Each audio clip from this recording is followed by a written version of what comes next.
बच्चे के रोने की आवाज आती है।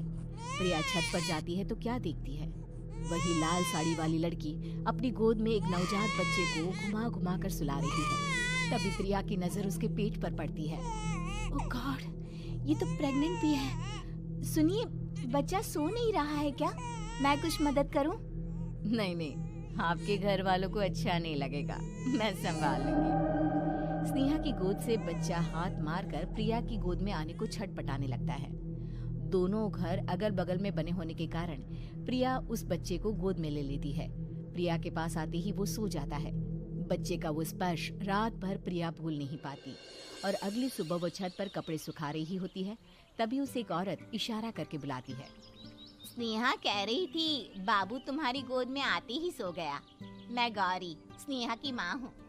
बहू, घर आना, बाबू को खिला भी लेना। शाम को जब घर पर कोई नहीं रहता, बच्चे से मिलने के लिए प्रिया छिपकर अपनी पड़ोसन के घर चली जाती है और कुछ देर बच्चे को खिलाकर वापस लौट आती है। इसके कुछ दिन बाद ही प्रिया को पता चलता है कि वो माँ बनने वाली है।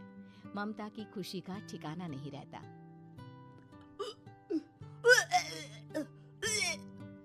माँ जी, पता नहीं क्यों उल्टी आ रही है। प्रिया भागती हुई वॉशरूम में जाती है तो हरे और लाल रंग की उल्टी करती है।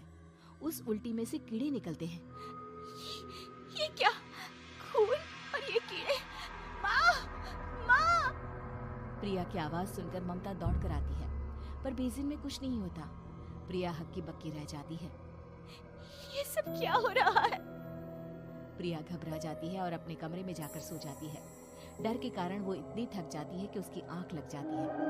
तब उसे ऐसा लगता है उसके पेट पर मानो कोई बैठा हुआ हो।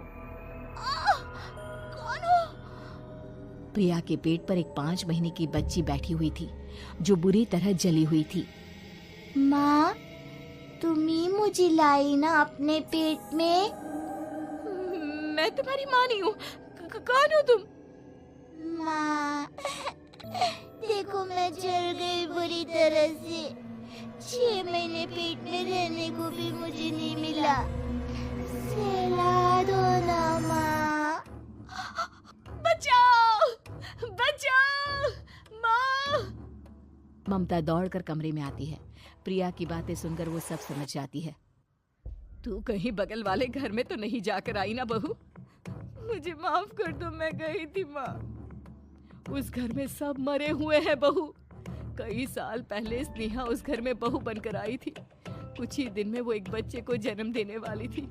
पूरा घर बच्चे के आने की खुशी में खोया था कि एक दिन अचानक उस घर में आग लग गई।